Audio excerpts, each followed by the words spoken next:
Hallå? Nej, är det du gamle Isak? Så vänligt av dig att ringa. Nej då, du stör mig inte det minsta. Jag satt och blundade bara. Sov? Vet du väl att jag aldrig sover? Alla har övergett mig. Ja, det är den årliga utflykten till Utklippan. Gustav Adolf ändrar ingenting om det så regnar kärringar och småspik. Ja, de reste klockan 10. Då var det ganska vackert fortfarande. Men det drog upp regnmoln över fastlandet. Ja, här finns inte en själ. Hör du, ska du inte komma hit för ovanlighetens skull? Jo då, kom nu, var inte så envis. Du kan inte sitta där i din ruskiga butik hela sommaren. Ska jag komma till dig? Ja, jag sitter här sedan 3 dagar tillbaka med en vrickad fot. Ja, jag skulle hoppa hage med Jenny så jag får skylla mig själv. Jag beklagar mig inte, jag har det utmärkt. Vad säger du? Det sprakar i luren så jag hör inte vad du säger. Åskan går någonstans men det verkar inte som den tänkte komma hitåt. Ja, just det. Just det, min vän. Egentligen är jag förfärligt orolig, ska jag säga dig. Nej, vi har inte hört någonting. Emily meddelade oss bara att hon tänkte stanna i stan över sommaren. Det är inte bra det här, Isak. Jag mår illa när jag tänker på det där stora huset med sina tjocka murar. Det är inget sommarnöje för små barnungar. Ja, nu hör jag inte alls vad du säger. Hallå? Hallå? Hallå? Det är som förgjort. Isak, hör du mig? Jag hör dig väldigt avlägset. Du, jag lägger på luren nu så ringer jag upp dig igen om en timme.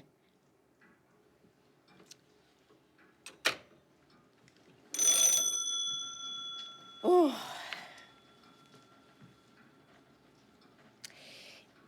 Jag undrar om inte det är dags för en liten konjak.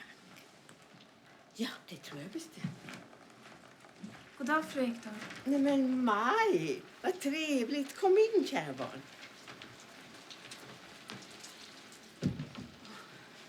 Jag hoppas att jag inte kommer olägligt. Nej, det gör du verkligen inte. Ge mig en kyss. Så, det är bra. Mycket nätt, mycket nätt. Har du sytt den själv? Ja, jag sitter själv. Ja, vackert tyg, vackert mönster. Tack. Är du inte med på utflykten, du? Nej, jag får inte plats i båten med min stora mage. Nej, struntprat, Maj. Är något på tok? Jag är kanske dum som oroar mig. Kom så sätter vi oss här i trappen. Du oroar dig för barnen. Alexander och jag kom överens om att vi skulle skriva till varandra. Vi har redan skrivit 7 brev. Och du har inte fått svar? Ett vykort för 3 veckor sedan. Kära Maj, vi har det bra. Farbror Edvard har tagit oss med på en utflykt till... Botaniska trädgården. Vi har lärt oss en massa om sällsynta blommor. Tack för dina brev. Jag ska skriva när jag får tid. Din tillgivna Alexander. Hälsningar från Fanny.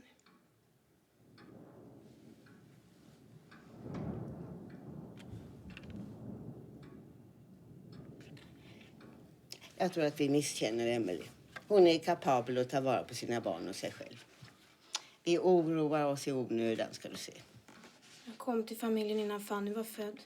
Det är ju mina barn också. Men ska du gå redan? Eftersom jag visste att fru Ekdahl var ensam, men så ville jag ville tala med fru Ekdahl. Ja, men då kunde vi stanna en stund. Tack så förfärligt mycket för vänligheten. Men jag har lovat att ha middagen färdig tills de kommer hem. Och jag har inte satt steken i ugnen. Nej, men kära barn, är det så svårt? Det är svårt. Är det konditoriet? Det är också. Gustav Adolf envisas, förstår jag. Jag vill inte såra honom, han är så snäll. Men mest oroar jag mig för barnen. Förlåt att jag gråter. Jag bara mig låt. Förlåt mig. Förlåt mig.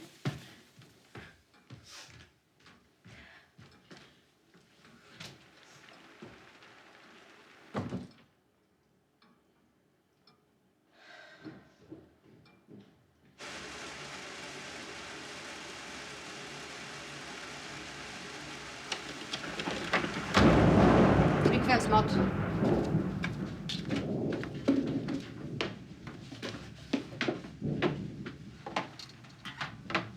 Varsågod. När ni ätit så ska ni genast gå till sängs. Brickan får stå här till imorgon. Tanden skickar några syltkakor åt er. Jag blir evigt olycklig om fröken Vergerus får reda på att ni har fått dem av mig. Jag lägger dem där. Har mor inte kommit tillbaka? Nej, er fru mor har inte kommit tillbaka.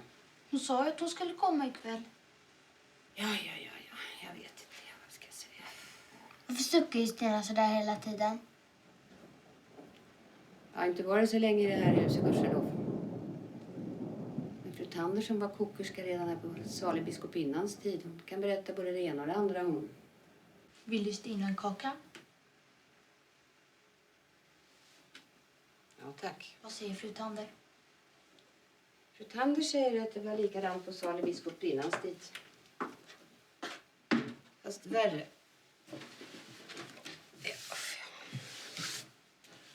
Stackars barn. Du menar oss? Nej då. Jag menar nog inte er. Jag menar de stackars små som fann sin död i de mörka, kalla floden där utanför.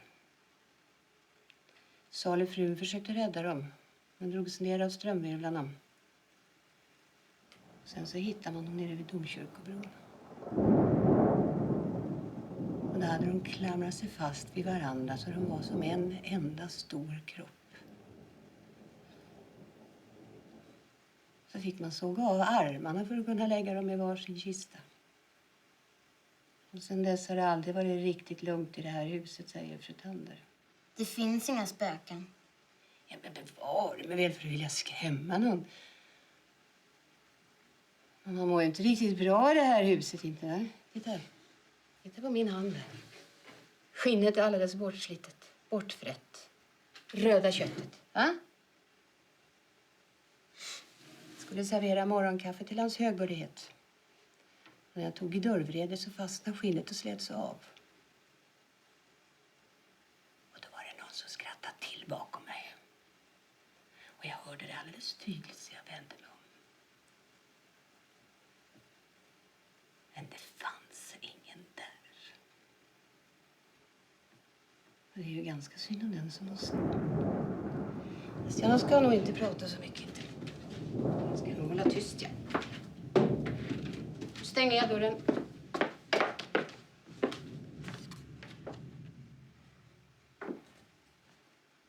Men var inte oroliga.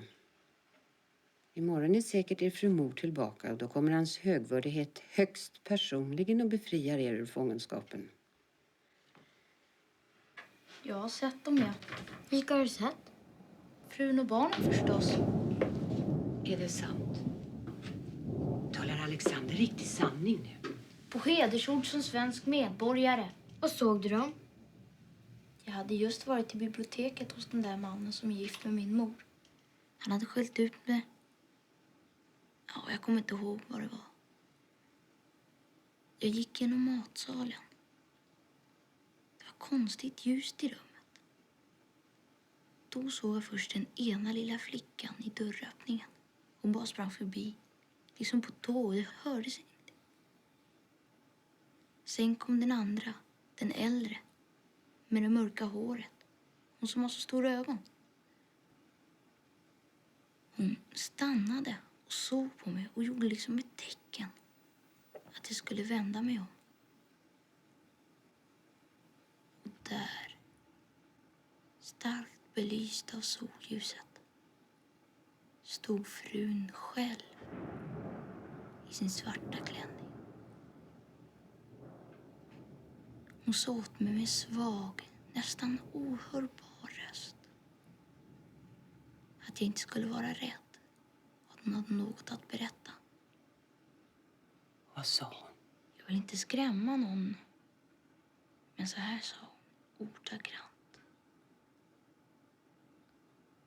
Jag vill att du ska veta vår hemlighet. Din styvfar, min man, låste in mig och mina barn i sängkammaren. Där hade vi levt I 5 dagar och 5 nätter utan varken mat eller vatten. I vår förtvivlan bestämde vi oss för att fly. Vi band samman lakanen och försökte klättra ner från fönstret till den smala landtunga som sticker ut i det djupa och virvlande vattnet. Mina båda döttrar klättrade först, men störtade handlöst ner i vattnet och drogs ner i djupet. Jag försökte rädda dem, men drogs in i en svart vattenvirvel som tog tag i mina kläder. Först under vattnet fick jag tag i mina barns händer och drog dem till mig. Det var som djävulen. Gå och lägg er. Gå och lägg er, tjej. Samma. Hur mycket är klockan? Hans högvärdighet har förbjudit mig att prata mer. Jag är evigt olycklig om Alexander inte håller tyst. Han är en sån där som pratar han. Såg du? Nu slog åskan ner. Det var alldeles i närheten. Hoppas domkyrkohelvetet gick åt helvete. Tänk om Gud straffar dig för att du säger sådär. Om en så stor pösmunk som han straffar en sån liten skit som Alexander för så lite. Det var precis den snuskiga jävel som jag misstänkte att han är. Hör du, han spelar flöjt. Du, om vi koncentrerar oss på att han ska dö så dör han säkert. Men vi måste börja samtidigt. 1, 2, 3. Dö din fan. Han spelar fortfarande. Vi försöker igen. 1, 2, 3. Dö din fan.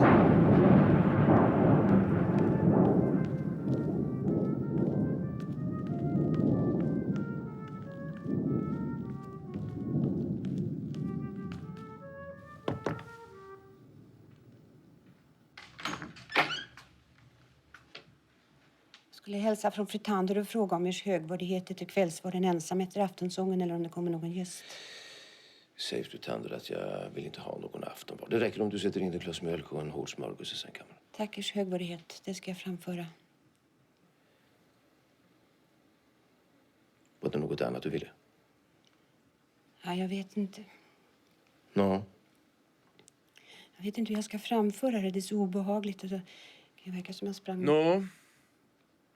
Ers högvärdighet, för förlåta mig. Jag kan inte stå här i dörren. Nej, men kom in då, men stäng dörren efter dig. Ers högvärdighet har ju sagt att jag ska hålla ett öga på barnen. Lyssna på deras samtal och berätta om det är något särskilt. Nå? Alexander dukade upp en förskräcklig historia. Jaså? Den gick ut på att... Det är så förfärligt så jag vet inte hur jag ska få det ur mig. Han påstår att salig biskopinnan blev inlåst av ers högvärdighet och drunknade tillsammans med sina barn. Hon försökte fly genom fönstret.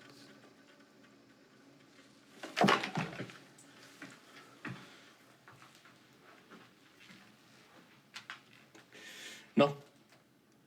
Det var allt. Justina kan gå.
ser du, Oskar.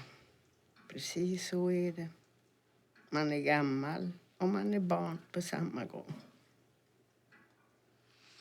Och så förstår man inte vart den långa mellantiden tog vägen. Den som ansågs så betydelsefull. Jag sitter här och blir melankolisk och tänker att tiden blev bra kort.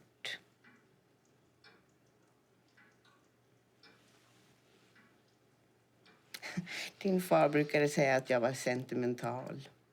Och han var som bekant inte särskilt blödig av sig. Han blev både ond och förorättad när han dog. Han tyckte aldrig att livet var grymt eller orättvist eller vackert. Han levde och gav katten i kommentaren. Den överlät han åt mig. Och när jag tyckte att livet var så eller så skrattade han åt mig och sa att jag var sentimental.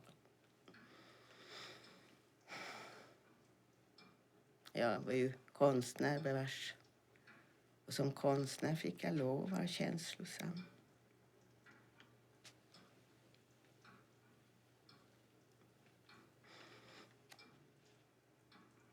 Oskar, min kära gosse. Jag ängslar mig kanske i onödan. När man inte har någonting som sysselsätter tankarna så börjar man genast oroa sig.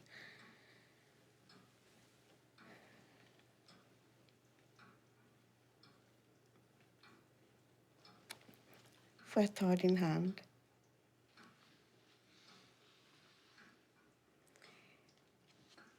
Jag minns din hand när du var barn. Du var liten och fast och torr. Och din handled var så förfärligt smal. Det var roligt att vara mamma. Det var roligt att vara skådespelerska också, men det var roligare att vara mamma. Jag tyckte om att vara tjock om magen. Jag struntade hjärtans gärna i teatern. Allt sammans är förresten roller. Somliga är roliga, andra är mindre roliga. Jag spelar mamma, spelar Julia, Margareta. Plötsligt spelar jag änka eller farmor. Den ena rollen avlöser den andra. Det gäller att inte dra sig undan. Men vart tog alltsammans vägen? Va? Kan du säga mig det, min gosse? Du är snäll. Lyssna på din gamla mamma när hon monologiserar, som Isak brukar säga. Du är en snäll pojke, Oskar.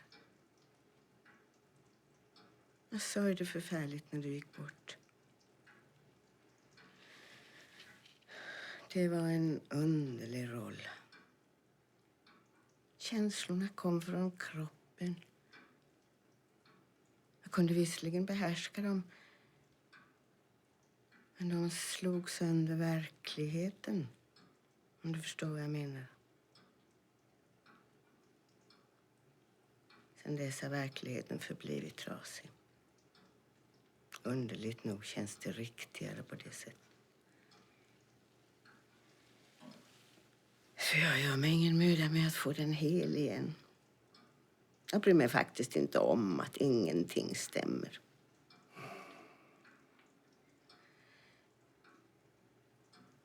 Oskar, min kära gosse. Ja, mamma. Du är ledsen. Jag oroar mig. Du oroar dig för barnen.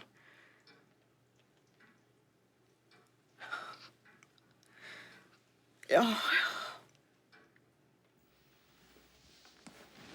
Stig upp genast. Din styvfar vill tala med dig. Klä på dig. Din styvfar vill tala med dig. Skynda på då.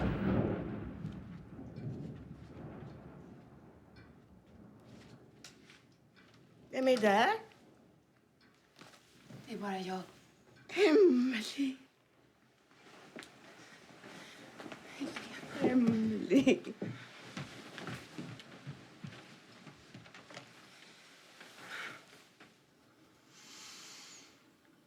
Alexander, min gosse. Du har i närvaro av din syster och Justina beskyllt mig för att ha mördat min hustru och mina barn. Va? Vill Justina upprepa sin berättelse? Alexander påstod att han hade sett den döda biskopinnan och hennes barn. Och hon talade till honom. Hon sa att hennes make, hans högvördighet biskopen, hade låst in henne och barnen i dåvarande sängkammaren utan varken mat eller vatten. Och på 5:e dagen så hade de försökt att fly genom fönstret men drunknade under flyktförsöket. Känner du igen berättelsen, Alexander? Nej. Du påstår alltså att Justina har vittnat falskt. Hon kan ha drömt. Är Justina beredd att med ed bestyrka sin utsago? Ja, ers högvördighet. Det är bra, Justina. Fanny, har du hört Alexanders berättelse? Nej.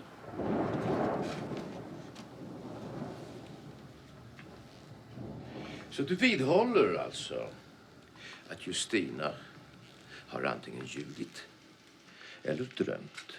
Ja.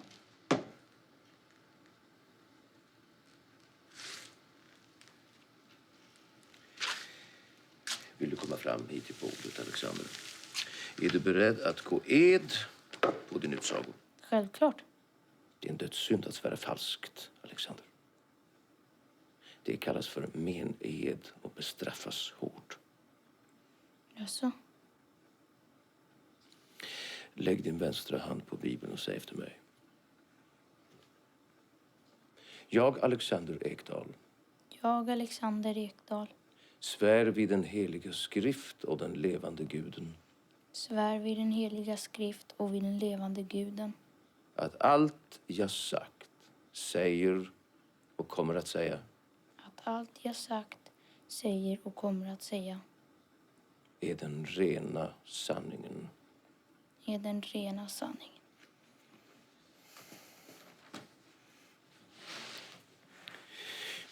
Alexander, min gosse. Du minns att du och jag hade ett angeläget samtal för ungefär ett år sedan. Det gällde vissa moralfrågor. Något samtal var det väl ändå inte? Hur menar du? Biskopen talade och Alexander teg. Teg och skämdes kanske för sina lögner.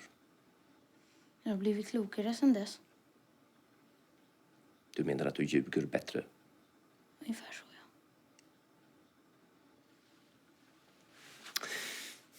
Alexander, gosse. Jag förstår inte vad du föreställer dig. Tror du att man ostraffat får skända en annan människas heder? Tror du att man utan följder får ljuga, svänga sig och begå mened? Tror du att vi leker, Alexander?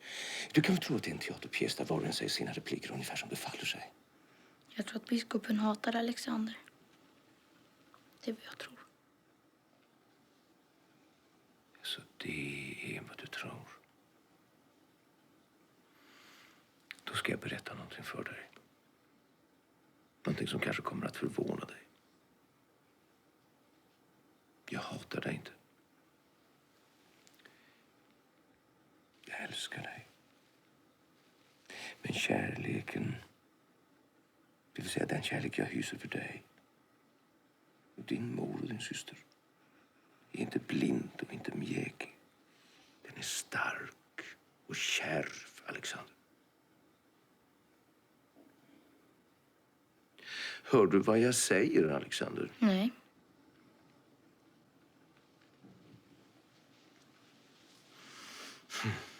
Du förhärdar dig. Dessutom felbedömer du situationen, Alexander. Jag är nämligen mycket starkare än du. Det betvivlar jag inte alls. Jag menar andligen starkare. Därför att jag har sanningen och rättvisan på min sida.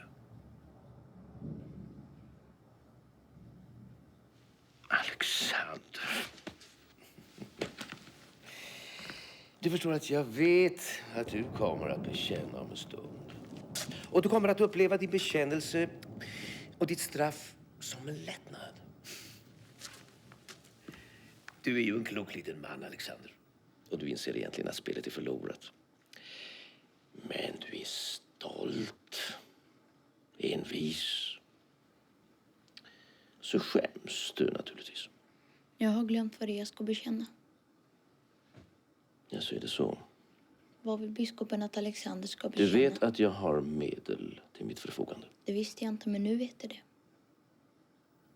Du förstår att i min barndom så var man inte så hjärtnupen. För då hade vi rottingen, och den finns här också. Det är en helt vanlig beskedlig mattpiskare, men den kan dansa rätt bra. Om inte det hjälpte så hade vi ett annat medel som var kurant. Nämligen resinoljan. Du ser flaskan stå där och där i ett glas. Man blir ganska beskedlig när man har tagit ett par klonkar av det här. Och hjälpte inte det så hade vi en ganska mörk och kall skrubb. Där man fick sitta några timmar tills råttorna började nosa i ansiktet. Varför måste jag straffas? Men det är ju alldeles självklart, min gosse. Du har nämligen en svaghet i din karaktär. Du kan inte skilja lögn från sanning. Än så länge är du bara ett barn och dina lögner är ett barns lögner, hur fasansfulla de än är. Men snart är du en vuxen man, Alexander. Och livet straffar lögner utan kärlek och hänsyn. Straffet ska lära dig att älska sanningen. Jag bekänner att jag hittar på det där om att biskopen låste in biskopinnan och barnen. Erkänner du också att du begått mened? Jag gör väl det. Nu har du vunnit en stor seger, Alexander. Segern över dig själv.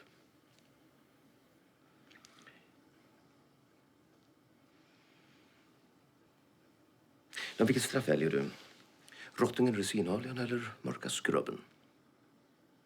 Hur många slag får jag av rottingen? 10 slag, varken mer eller mindre. Då väljer jag rottingen. Ta 2 kuddar där. Lägg på bordet. Knäpp ner byxorna, Alexander.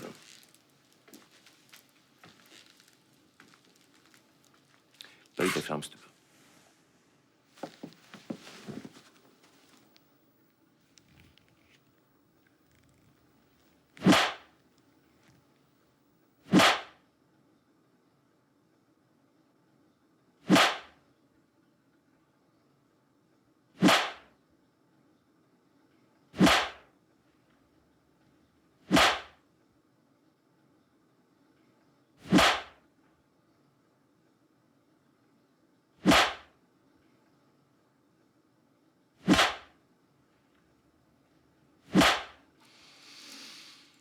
Res dig upp, Alexander. Du har något att säga mig. Nej, Du ska be mig om förlåtelse. det gör jag inte. Då måste jag ju slå dig tills du kommer på bättre tankar. Kan du inte bespara oss båda en så obehaglig upplevelse? Jag ber aldrig om förlåtelse. Du ber inte om förlåtelse. Nej. Lägg dig fram, stupa, Alexander. Slå inte mer!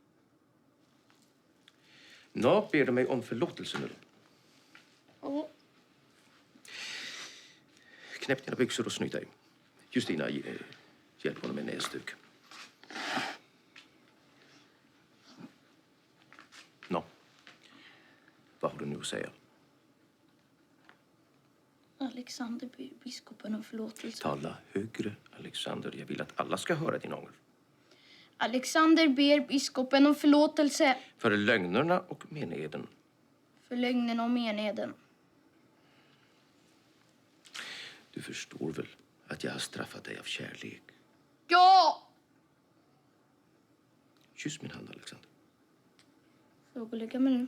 Ja, det får du.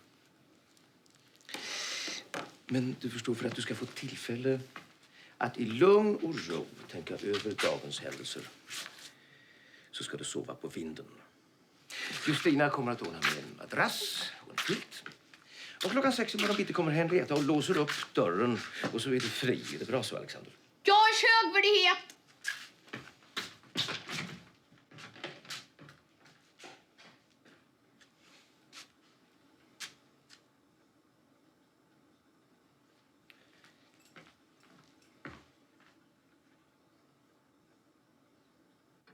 Förstår Helena, det är svårast för barn. De blir straffade för minsta förseelse. Hans mor låser in dem och tvingar dem att gå till sängs mitt på dagen. För en vecka sedan vägrade Fanny att ta upp sin grötportion. Hon fick sitta hela kvällen. Hon kräkte sig i tallriken, till sist åt hon. Alexander, Han är galen av svartsjuka men förstår inte att svartsjukan är ömsesidig. stackars min Emily. Kunde jag vara så blind? Kunde jag känna medlidande med den där mannen? Jag är ju ändå skådespelerska och borde genomskådat hans förställning. Jag hade levat ensam ända sedan Fannys födelse. Jag hatade mina tillfälliga känslostormar. Oskar var min bäste vän. Det vet du, Helena. Du vet hur mycket jag höll av honom. Du vet att min sorg var uppriktig när han lämnade oss. Jag förebrådde ingenting. Jag såg ingenting, jag begrep ingenting. Han talade till mig om ett annat liv. Ett liv av krav. Av renhet. Av glädje i pliktuppfyllelsen. Jag hade aldrig hört såna ord.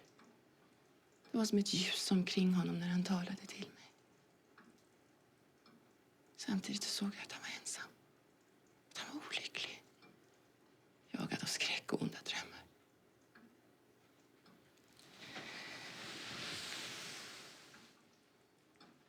Han försäkrade att jag skulle rädda honom. Han sa att vi tillsammans med barnen skulle leva ett liv i Guds närhet. I sanningen. Det där med sanningen var nog det viktigaste. Jag var så törstig. Det låter dramatiskt och överspänt, jag vet, Helena. Jag törstade efter sanningen och jag tyckte att jag hade levat i lögnen. Nu måste jag gå. En vagn väntar där uppe vid grinden. Jag är rädd att det har hänt något medan jag har varit där. Jag går i ständig ångest att Alexander ska säga något som misshagar honom. Alexander är så dumdristig. Jag har försökt varna honom men han förstår inte att hans styvfar är en livsfarlig motståndare. Som bara väntar på det rätta tillfället att krossa honom. Emily, du måste lämna honom. Hem med barn, Helena.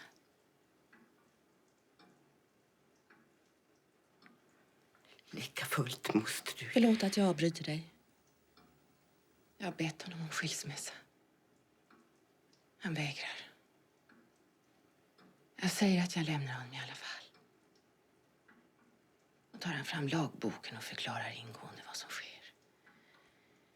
I en process kommer jag att förlora eftersom jag förlupit hemmet som det heter. Barnen tas ifrån mig för att uppfostras som hon.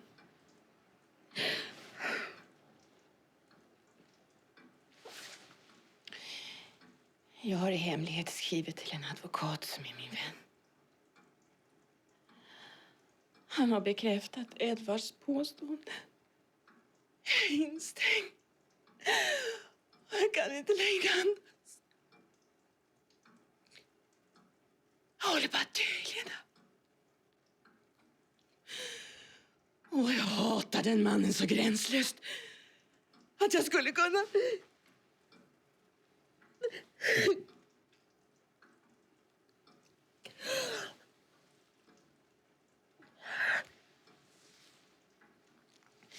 Säg inte att jag har varit där. Inte till någon.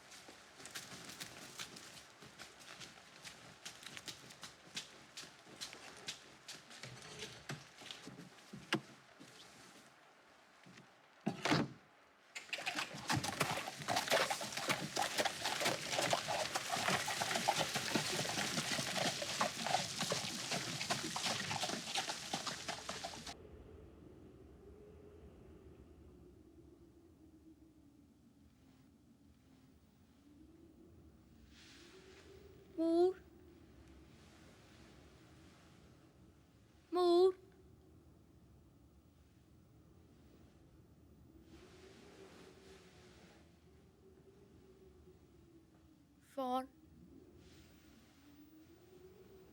Om du ska komma och hälsa på mig, var snäll och tänk på att jag är spökrädd. Och att du faktiskt är död. Kom inte bakifrån när du är hygglig. Jag skulle kunna bli tokig av skräck. Och det vill du väl inte?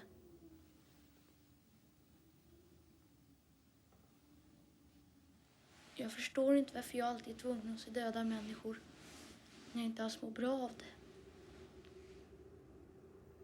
Alexander. Fan också. Alexander. Jävla skit. Alexander. Jag heter Pauline.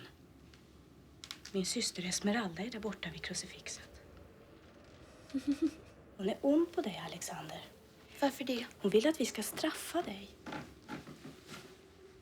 Varför ser du så förvånad ut? Du vet mycket väl varför vi är onda på dig. Det vet jag inte. Du har ljugit om vår far. Du har sagt att han låste in oss. Det är inte sant. Dammluckorna var stängda sedan flera veckor och floden frös. Vi hade fått nya skridskor till jul. Men isen brast och vi kom i vattnet. Vår mor försökte rädda oss. Men strömvirveln drog oss ner under isen. Nu vet du sanningen, din stackare. Min syster och jag har tänkt ut att vi ska befria vår far från dig och ditt otäcka hat. Vi ska skrämma dig så du blir tokig och kommer på hospitalet och får sitta i en låst cell med kedjor om händer och fötter. Inte.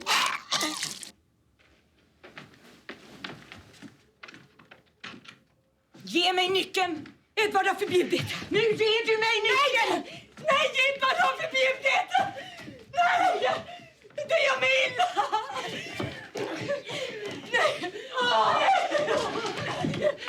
Nej!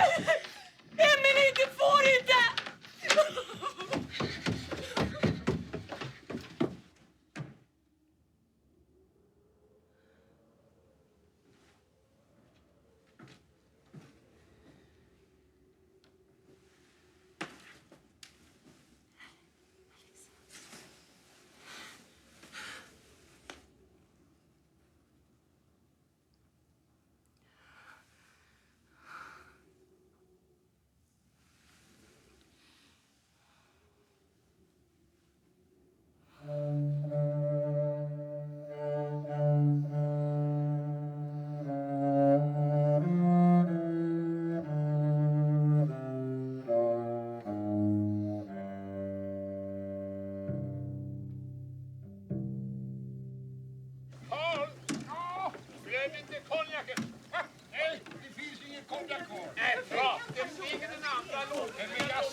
Det är väl för satan lika gott med punsch.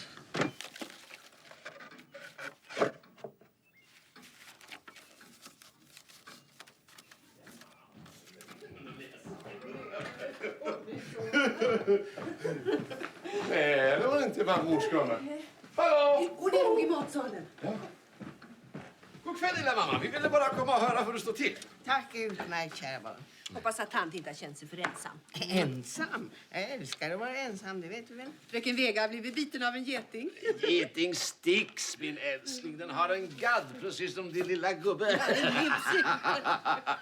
Och Petra ramlade i sjön och blev alldeles genomvåt. Var får jag servera fruns kvällsmat? Tack, Vega. Jag ska inte ha någon kväll. Hur är det med getingsticket? Ja. Det är väl inget att fråga om. Och mamma håller på med gubbens fotografier. Hur många tusen har du sorterat vid det här laget? Ja, här finns i alla fall ett på dig och dina bröder. Du kan inte ha varit mer än 5 år den gången. Man ser redan vilken Vem är den här vackra damen? Har det regnat på er hela tiden? Nej, inte alls, mamma lilla. Ute i havsbandet var det inte ett moln på himlen. Men vi såg regnet över fastlandet och hörde åskan. Här har det regnat hela dagen. Den här damen i dekolletaget minns jag mycket bra. Det är en av pappas väninnor. Du misstar dig, min vän. Vi var elevkamrater. Hon gifte sig med en greve Ekenstierna och fick 12 barn och blev stor som ett hus. Jag har alltid beundrat mammas suveräna handlag med pappas äventyrligheter. Nej, men vi måste gå nu. Ja. Herr Öhman och hans rara fru skulle titta in, så jag måste nog gå. Jag får till stan imorgon bitti. Vill mamma ha någonting uträttat? Tack, Östen. Jag behöver ingenting. Men jag skulle vilja tala med dig om Maj. Vad fan nu då? Hon har det väl bra? Nej, nu blir jag förbannad och mamma ursäkta. Har Lugna inte dig den nu, där Östen. lilla ungen. Så att vi kommer in på kapitlet Maj så börjar han gapa och Nu vill jag bara säga en enda sak. Du måste snart inse att Maj inte är din privata leksak. Det är genom Almas storsinthet som hon har blivit medlem av vår familj. Och hon väntar mitt barnbarn. Du har på ditt diktatoriska sätt stakat ut hennes framtid. Jag ger mig fan på Jag att tycker inte mamma om och att all... du svär i din mammas sällskap. Hör du det, Gusten?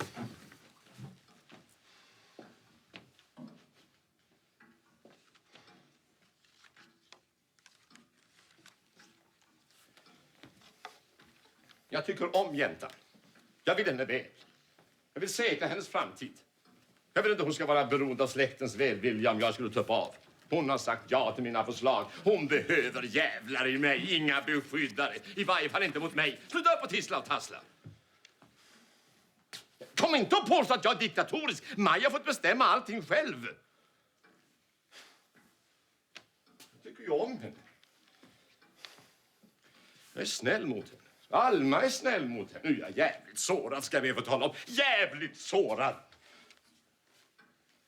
Det finns inte minst anledning att ta Maj i försvar emot mig.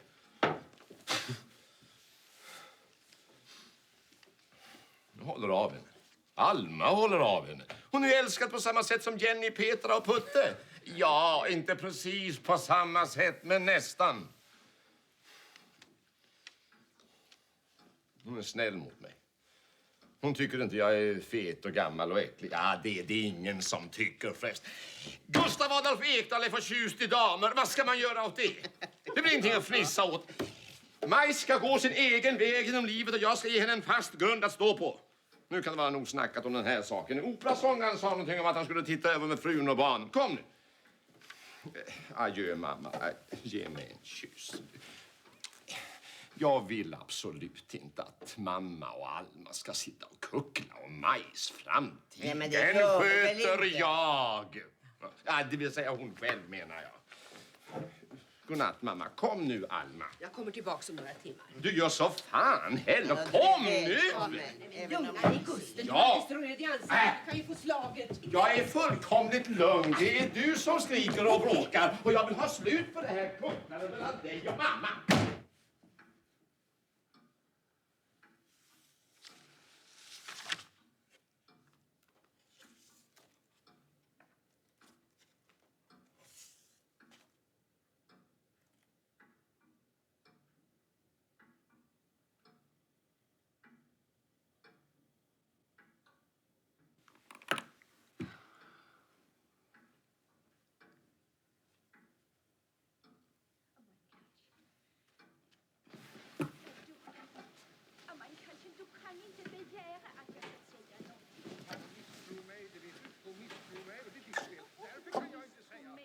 Sen så förstår jag inte hur jag ska kunna säga någonting Du alls. säger att jag är förtvivlad. Det kan du väl säga henne bättre själv, Det är Maj klart för henne att jag funderar på att begå självmord. Är det verkligen sant? Nej. Vi kan leva armar tillsammans, ja. Jag vill arbeta. Ja. Idiot. Fårskalle. Fåntratt. Det heter jag ska arbeta. Ja, förlåt. Jag ska arbeta. Vad vill du ha mig att säga, Mankalchen? Har du ingen fantasi alls, dumskalle? Säg att du har sett att jag är olycklig. Ja. Att jag har slutat äta. Ja. Att jag ligger vaken om nätterna. Ja, du ligger ju vaken. Faktiskt sömnlös. Tro fan att jag är sömnlös. Säg att jag har blivit så tyst. Att jag aldrig skrattar. Att när jag skrattar låter det hemskt. Fattar du? Du säger för fan inte direkt. Låter henne ana att jag har talat om självmord. Ja, du får inte säga det där hemska ordet. Då börjar jag genast gråta, mein Karlchen. Dumma subba. Tänker du på självmord, mein Schatz? Bara när jag ser dig. Varför är du så elak? Nej, men gå inte för helvete! Vart tänker du ta vägen? Varför fan ska du gå? Jag talar inte med din mor. Jag går hem. Du blir böse. Jag måste gråta. Du förstår inte att jag älskar dig. Nu gråter jag. Nu gråter jag och det går inte över på länge. Herre du, min skapare. Ska jag ständigt behöva medverka i denna dåliga fars? Usla fars. Lydia, stanna! Lydia! Mein Karlchen, mein Liebling, så kom. Ska jag hjälpa dig? Och vi satan. Men titta här Och vi satan. nu, titta här nu alla Och vi satan. Så kom. Kom nu. Ta upp din sjal. Jag ska ta dig så. Och vi satan. Och för satan mitt ben. Nej, mein Liebling. Och för satan mitt ben.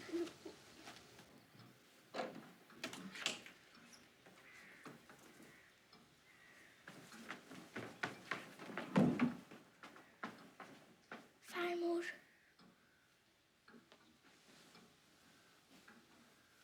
Skulle inte ni vara i säng för länge sedan? Vi har smitit. Vad tror ni mamma säger om det? Hon får inte reda på något om inte farmor skvallrar förstås. Vad vill ni er gamla farmor då?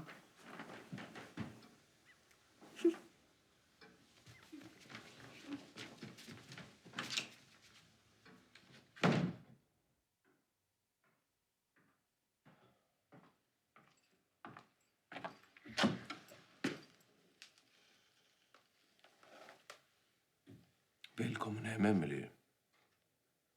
Du dröjde länge. Vi började nästan bli oroliga. Fru Tander undrar om du vill ha något att veta. Jag är inte hungrig. Då ska jag meddela henne det. Kommer du att lägga dig snart? Jag kommer när barnen har somnat. Jag sätter mig i biblioteket och läser. Dröj inte för länge, är du snäll. God natt och barn.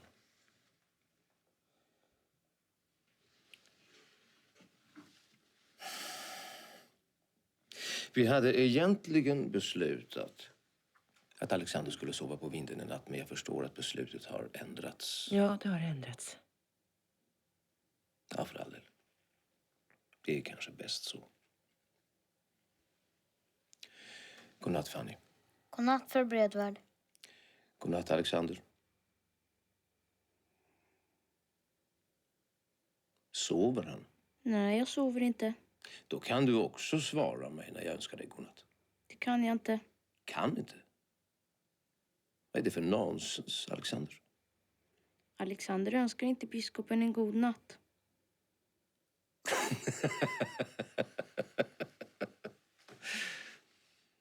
Du har humor, Alexander, och det tycker jag om.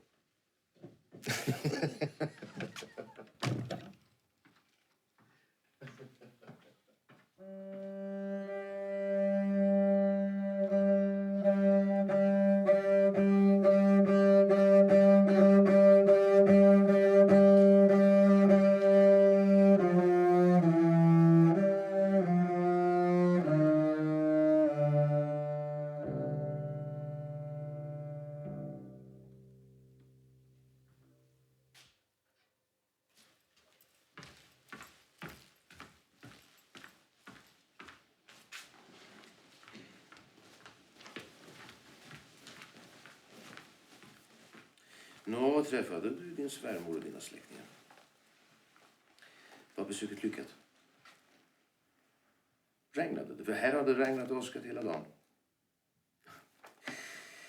Nå, det är skönt med lite vete, åtminstone för bönderna. Alexander och jag, vi hade en genomgång på eftermiddagen. Ja, det gamla vanliga. Han har svårt att skilja fantasi och verklighet, men vi redde ut begreppen. Ja, han är inte dum, Alexander. Han är inte dum, men han är långsint. Alexander önskar inte biskopen en god natt. Ja, det är verkligen dyrbart.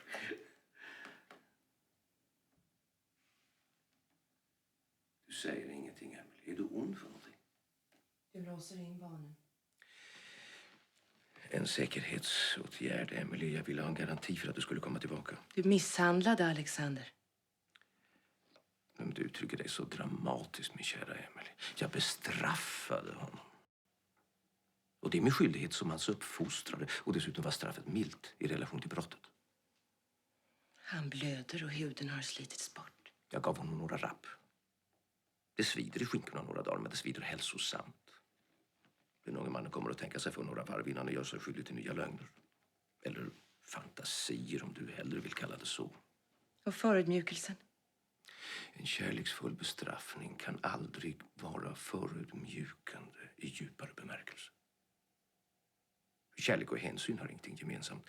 Och kärlekens språk kan vara ganska kärvt. Du ska tala om kärlek.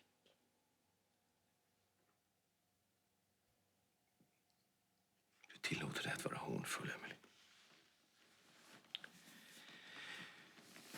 Ska vi avsluta det här samtalet och gå till sängs? Du låste in honom på vinden. Ja, självklart. Han behövde vara ensam. Du vet att han är mörkrädd. Nätterna är ljusa vid den här årstiden. Och har man ett rent samvete har man ingenting att frukta.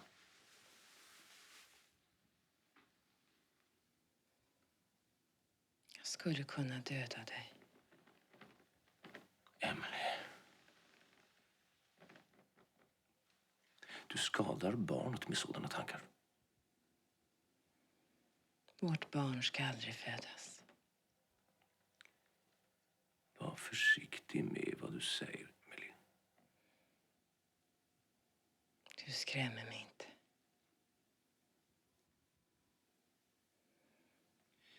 Jag måste skrämma dig, Emily. Jag måste skrämma dig, men jag gör det med tungt hjärta eftersom jag trots allt älskar dig. Du är inte stark, Emily. Graviditeten tar på dina krafter.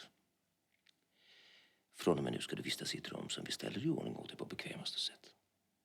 Henrietta och min mor får turas om att vårda dig. Din frihet kommer tills vidare att vara något begränsad. Men vi måste vara mycket försiktiga.